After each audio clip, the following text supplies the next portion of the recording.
Olá, chegou a hora de você ficar ainda mais informado. Confira os destaques dessa edição. Veja como é produzida a vacina contra a gripe H1N1.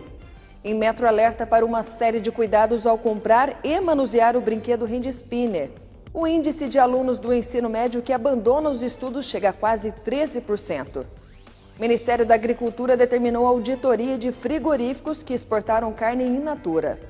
E veja também. São José dos Campos tem uma árvore que é merecedora de toda a nossa atenção e carinho, mas de vez em quando o pessoal pisa na bola e taca fogo na árvore. É um jequitibá rosa com mais de 500 anos. E isso nos traz aqui o Francisco Godoy, que é responsável pela arborização de São José dos Campos e está fazendo um trabalho extraordinário por lá, né? Que a gente está vendo que o jequitibá me parece que está salvo, ele vai confirmar para a gente já, e duas figueiras que tiveram que ser sacadas lá porque estavam comprometendo a segurança, estão sendo substituídas por mais de 100 árvores. Que beleza, hein? E os rios, os cursos d'água? Ele vai contar isso para a gente já, aqui. Você confere essas e outras informações no Repórter Setorial que começa agora.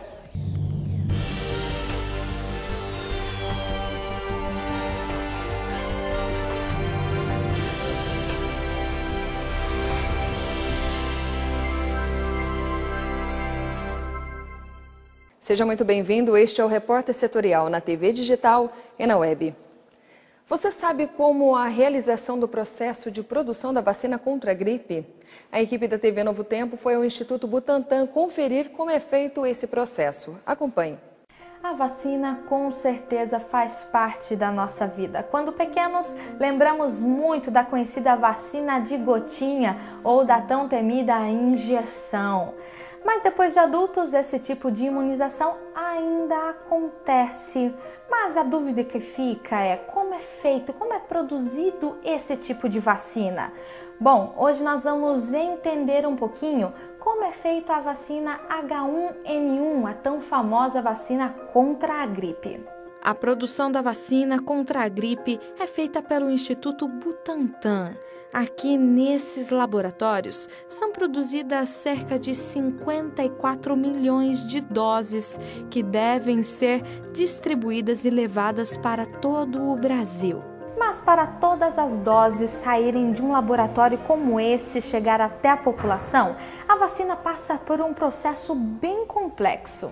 Tudo começa pelo ovo. Sim, o Instituto recebe de uma granja no interior de São Paulo diversos ovos embrionados de galinha.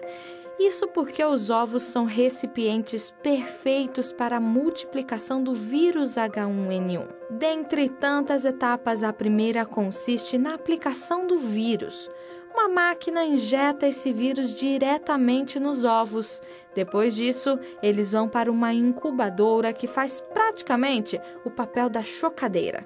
Nessa estufa, eles passam de 60 a 72 horas. Só para você ter uma ideia, a tom de curiosidade, nesse período que o ovo fica na incubadora, o vírus se multiplica quase 10 milhões de vezes. Pois é, muita coisa, mas é a partir daí que a vacina começa a ser produzida. O próximo passo é o processo conhecido como segmentação.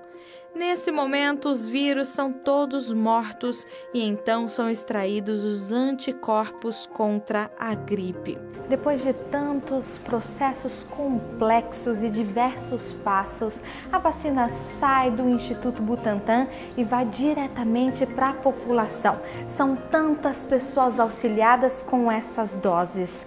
Bom, dúvida sanada? Nós esperamos que sim.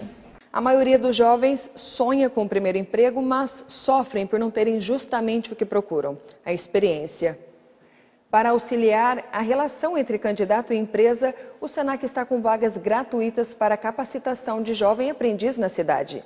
E nós viemos aqui no Senac de Taubaté para conversar com a Ida Barros, que é docente do programa Aprendizagem. Olá, Ida. O que o jovem precisa para se inscrever? O jovem deve ter entre 14 e 24 anos e estar obrigatoriamente frequentando o ensino regular e não deve procurar diretamente o Senac, mas as empresas que estão com vagas, oferecendo vagas. como que funciona o programa de aprendizagem aqui do SENAC? Nós temos a duração de 1 ano e 7 meses de curso, são 1.560 horas, 2 dias de aula aqui no SENAC e a outra carga horária, no total de 26 horas, na empresa. E quais os cursos que estão sendo oferecidos no momento? Nós temos 3 títulos. O Programa de Aprendizagem Comercial em Serviços Administrativos, em serviços de supermercados e em vendas. Quantas vagas que estão disponíveis? As vagas oferecidas até o final do ano são mais de 100 vagas. E como essas empresas interessadas podem estar fazendo para inscrever os jovens? Então, é muito importante que o empresário se conscientize dessa função social da empresa, né, de dar a oportunidade ao jovem para ingressar no mercado de trabalho. As empresas, então, devem entrar em contato aqui com as unidades do SENAC, procurar saber os documentos necessários, o prazo, né, para fazer a matrícula. Existe algum custo para o jovem ou para a empresa? No SENAC não há custo nenhum, nem para a empresa, nem para o jovem. Que tipo de formação o programa de aprendizagem oferece? E o que os alunos aprendem em sala de aula? Então, o SENAC tem uma metodologia muito participativa, né? Além do aprender a fazer, nós fortalecemos assim, o aprender a conviver, o aprender a empreender, o aprender a ser, né? Então, damos ênfase à formação cidadã desse jovem.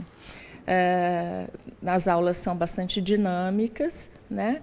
E ele completa essa formação com a capacitação na empresa. Muito obrigada pela entrevista, Ida. Segue o repórter setorial. O Ministério da Transparência e da Controladoria Geral da União evitou um rombo de 9 bilhões de reais só com o cancelamento de auxílios-doença e aposentadorias por invalidez irregulares. A pasta gerou uma economia de 4 bilhões e meio ao INSS.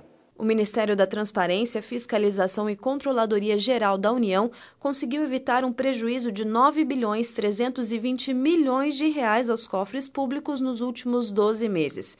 O resultado é reflexo de suspensão de benefícios indevidos e de ações de auditoria, fiscalização e revisão de regras de programas sociais. De acordo com a pasta, só o cancelamento de auxílios-doença e aposentadorias por invalidez irregulares gerou uma economia de 4 bilhões e meio de reais ao Instituto Nacional do Seguro Social. Para fiscalizar o cumprimento dos requisitos dos programas sociais, a Controladoria Geral da União faz um cruzamento de informações do Cadastro Geral de Empregados e Desempregados, do Sistema de Controle de Óbitos, do INSS, por exemplo. De acordo com a CGU, desde 2012, cerca de 18 bilhões de reais já foram economizados por conta de programas de fiscalização. No mês passado, o Congresso autorizou um pente fino em benefícios do INSS.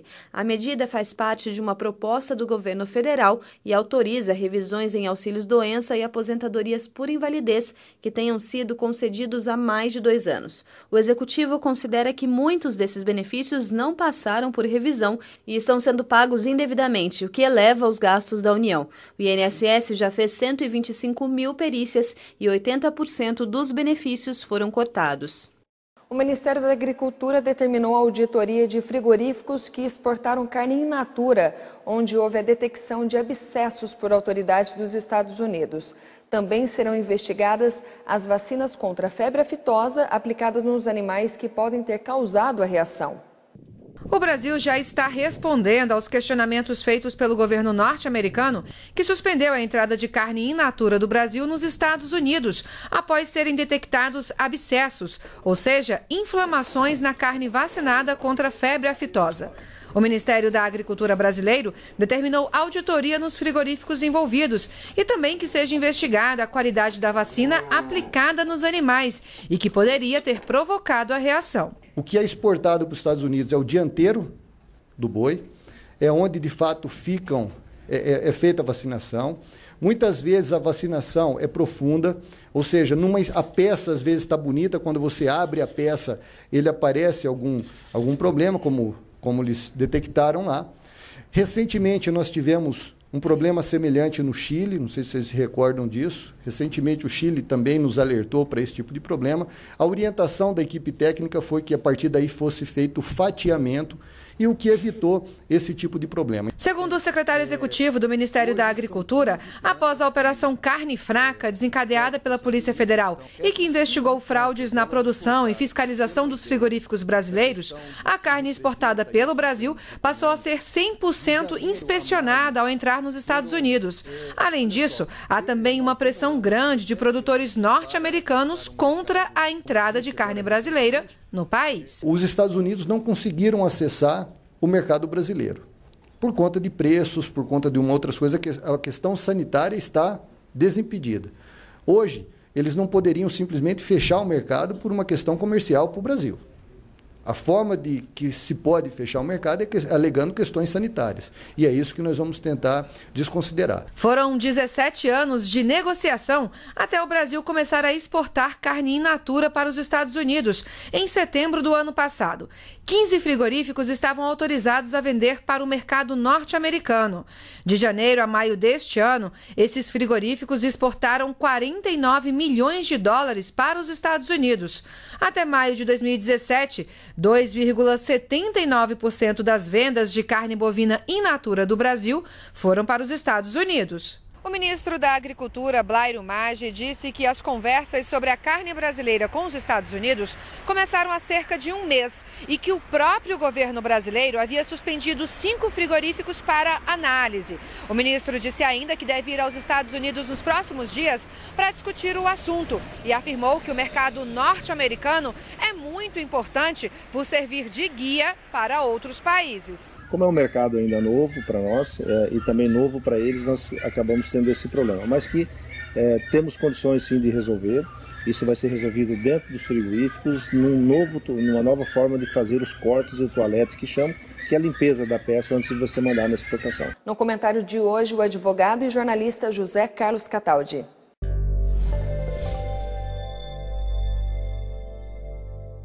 Amigos, parece que caiu a ficha do governo na medida em que a imprensa tanto buzinou que agora o presidente Temer mandou a equipe econômica lá do ministro Henrique Meirelles dar uma trava nessa história de fatiar o fundo de garantia do tempo de serviço para bancar o seguro-desemprego. Isso tornaria praticamente impossível, né, que alguém viesse a receber esse benefício, na medida em que, parcelado o fundo e sem possibilidade de receber o seguro até o 3º mês do desemprego, muita gente ia retornar ao mercado de trabalho e fatalmente perderia o benefício. Aí a imprensa buzinou, Temer numa situação meio difícil em matéria de popularidade, né, 7% apenas, acho que percebeu que seria um tiro no pé e mudou de ideia. Mandou o Henrique Meirelles parar com essa história, vamos ver até quando, pelo menos por enquanto.